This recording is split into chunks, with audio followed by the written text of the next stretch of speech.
Hello everyone, Tom with Capo Fetish. Welcome back. Let's talk about some timeless albums from 1962. 2 years before the British invasion hit the American shores. Let's start off with an album that spent 14 weeks at number one, scored a number one single, another top five single. I'm talking about Ray Charles, Modern Sounds in Country and Western Music. Absolute landmark album here. Hasn't really aged a bit. Everything Ray Charles put out really is just ageless. This had a lot of crossover appeal, obviously from the 14 weeks at number one. The big hit on here was I Can't Stop Loving You, with this incredible orchestrated section with these backup vocalists. Here, Ray Charles is pretty much interpreting just a wide range of the American songbook. We've got Hey Good Lookin' on here. We've got Careless Love, You Win Again, Bye Bye Love, You Don't Know Me, which was another hit. It's just an absolute landmark album here in Ray Charles' career, and just rhythm and blues, incorporating country, western, pop, all these different elements into this incredible stew of music here. So Ray Charles, Modern Sounds in Country and Western Music, just an absolute timeless gem from 1962. And by the way, I don't know if any of you have seen the movie Ray with Jamie Foxx, but that is one of the most, I think, one of the most incredible biopics of all time. Just the acting, the storyline, just incredible film. So highly recommend that if you've never seen it, with Jamie Foxx, the movie Ray. Good stuff.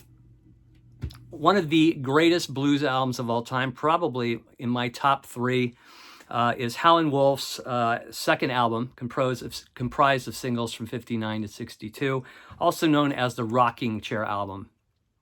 Basically, just about every track on here has now become a blues standard. Shake for Me, The Red Rooster, You'll Be Mine, incredible track. And that vocal, I mean, he's my favorite blues vocalist of all time. There's so much spirit, so much humor, so much personality coming out of Howlin Wolf's vocals. Then you got Hubert Sumlin on guitar, just ahead of his time with these stinging notes, these like sustained notes, incredible stuff. Wang Dang Doodle, Little Baby, Spoonful, of course covered by many people, including Cream on the Fresh Cream album. You got Tell Me, which even Stevie Ray Vaughan would cover on the Texas Flood album. Backdoor Man, of course, covered by many people. Off the First Doors album, I mean, it's just kind of a who's who of incredible songs here, right? Wang Dang Doodle, Who's Been Talking, Little Baby, just absolute masterpiece album here. Never ages. One of the key historic albums in blues history here. Also known as the Rocking Chair album, Howlin Wolf from 1962. Comprised of singles from 59 to 62. Tony Bennett, I Left My Heart in San Francisco. His signature song, really, really fine vocal album here. I have this jazz station on most days in the house when I'm home. And it's one of those cable jazz channels, and they play like the same 100 songs like just about every other radio station channel does. But one song that always pops up every day is a version of Love for Sale, done by Tony Bennett and Lady Gaga. It was the last recordings he did before he passed. And I got to say, it's just amazing. Lady Gaga's vocal prowess on that track with Tony Bennett. Just amazing. I mean, I don't really care for Lady Gaga's music, but she's a true talent. Incredible vocalist. She could just go through any type of style and pull it off. So if you've never heard that version of Tony Bennett and Lady Gaga's Love for Sale, check it out. It's amazing. Here's a version on this album. Fantastic. I Left My Heart in San Francisco, Once Upon a Time, Tender as the Night, Have I Told You Lately. Tony Bennett in just fine vocal form here. We lost him about a year or two ago. He was one of the last crooners of that era. Great stuff. I Left My Heart in San Francisco from Tony Bennett from 62. An album that pretty much started the Bossa Nova craze in America. I'm talking about Jazz Samba by Stan Getz and guitarist Charlie Bird. This is a must if you want to get into Bossa Nova. There are 7 tracks on here. It starts with Desenfadado, written by Antonio Carlos Jobim, absolute bossa nova classic. All these tracks are just amazing, and they pull them off with just absolute musical dexterity. Incredible stuff here. And then, of course, the following year, or 2 years later, I think 2 years later, they would come out with the Getz Gilberto album, which is just an absolute classic with The Girl from Ipanema. But this is where it all started here in America for bossa nova. Hit #1 on the charts. Jazz Samba by Stan Getz and Charlie Bird, a must-have if you're into Latin jazz, bossa nova. How about an incredible compilation album collecting some of the greatest singles by this incredible singer, The Best of Sam Cooke. All those late 50s, early 60s classic tracks. One that always stands out for me is Wonderful World. I don't know if you guys ever saw the movie Witness with Harrison Ford back in 1986. There's a scene there with Harrison Ford. Oh, and I forgot who the actress's name is. But anyway, they're in this barn, and he's trying to repair his car. And he starts singing Wonderful World to her. It's a really, really, really cool moment in the film. You got You Send Me on here, Only 16. Everybody Loves to Cha-Cha, For Sentimental Reasons, Wonderful World, his version of Summertime. I've always loved the song Chain Gang, so great. Cupid, Twisting the Night Away, which Rod Stewart would later cover on the Never a Dull Moment album. Sad Mood, Having a Party, and Bring It On Home to Me. Just a flawless compilation by one of the greats here. Sam Cooke from 1962. And then we got to throw this one in here.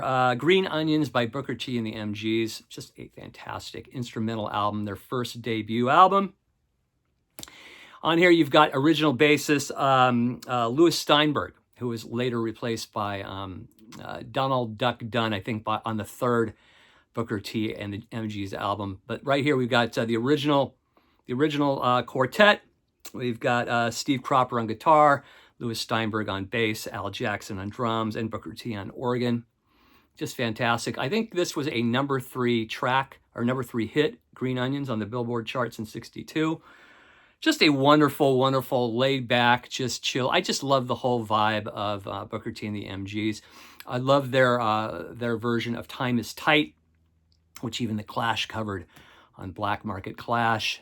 That would come out later in the decade, Time is Tight. But really, just about anything I love by Booker T and the MGs. And then there was that Beatles album where they covered Abbey Road. I think most of the songs from Abbey Road, all instrumental. So just an incredible band. Green Onions, Booker T and the MGs from 1962. And then as far as just a jazz album goes, this is an absolute 5-star masterpiece. This was recorded in Berkeley in 1962 at a little club called Subo. And this is the album Full House by Wes Montgomery.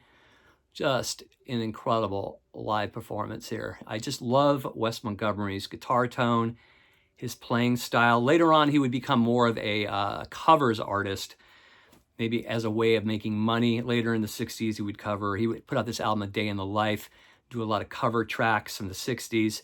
But here in the beginning of his career, or at the start of his career, he was more just a jazz guitarist, just laying down some incredible parts.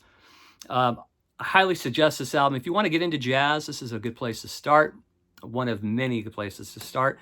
I would check out this album. Wes Montgomery's Full House, recorded live at Subo in Berkeley, California in 1962. So this is just a little sampling of the musical landscape of 1962. Of course, there was a lot of singles and great stuff by the Ronettes and Dion and so forth. But right here today, we're just focusing on some timeless albums from 1962. If you have any more to add to the list, throw them on the list.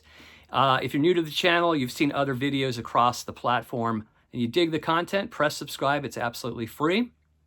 And then that's about it for today, folks. We'll see you soon. Take care. Bye-bye.